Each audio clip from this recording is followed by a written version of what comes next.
یک رکنی کو یک رکنی سے تقسیم کرنا. Division of monomial by monomial. اب ہم دیکھیں گے کہ یک رکنی کو یک رکنی سے تقسیم کرنا.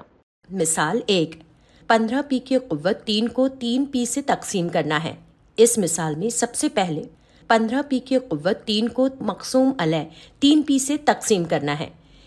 یہ 3 ضرب 5 ضرب پی ضرب پی ضرب پی تقسیم 3 ضرب پی مساوی خارجی قسمت 5 پی کی قوت 2 ہوگی. اگر ہم نے صحیح سے تقسیم کیا ہے تو 3 پی کو 5 پی کی قوت 2 سے ضرب کرنے پر جواب 15 پی کی قوت 3 ہونا چاہیے.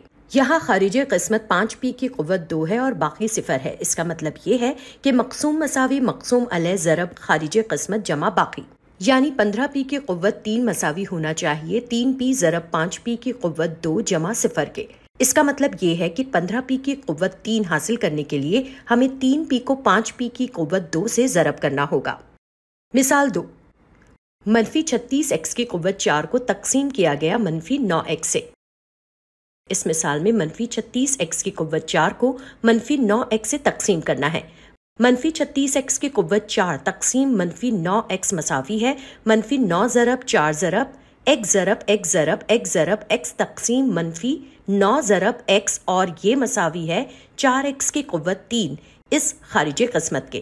ہم جانتے ہیں کہ مقسوم مساوی مقسوم علیہ ضرب خارجی قسمت جمع باقی، یعنی منفی 36x کی قوت 4 مساوی ہونا چاہیے منفی 9x ضرب 4x کی قوت 3 جمع صفر کے. اس کا مطلب یہ ہے کہ منفی 36x کی قوت 4 کو حاصل کرنے کے لیے منفی 9x کو 4x کی قوت 3 سے ضرب کرنا ہوگا. مثال 3، 5m کی قوت 2 کو منفی m سے تقسیم کیا گیا. اس مثال میں 5m کی قوت 2 کو منفی m سے تقسیم کرنا ہے، یعنی 5m کی قوت 2 تقسیم منفی m کے مساوی ہے. 5 ضرب m ضرب m تقسیم منفی m کے مساوی ہے. 5m تقسیم منفی 1 جو کہ منفی 5m کے مساوی ہے. ہم جانتے ہیں کہ مقسوم مساوی مقسوم علیہ ضرب خارجی قسمت جمع باقی، یعنی 5m کی قوت 2 مساوی ہونا چاہیے منفی m ضرب منفی 5m جمع صفر کے. اس کا مطلب یہ ہے کہ 5m کی قوت 2 بنانے کے لیے ہمیں منفی 5m کو منفی m سے ضرب کرنا ہوگا. مثال 4، منفی 20y کی قوت 5 تقسیم 2y کی قوت 3. اس مثال میں منفی 20y کی قوت 5 کو 2y کی قوت 3 سے تقسیم کرنا ہے. منفی 20y کی قوت 5 تقسیم 2y کی قوت 3 مساوی ہے منفی 10 ضرب 2 ضرب y ضرب y ضرب y ضرب y ضرب y تقسیم 2 ضرب y ضرب y ضرب y مساوی ہے منفی 10y کی قوت 2.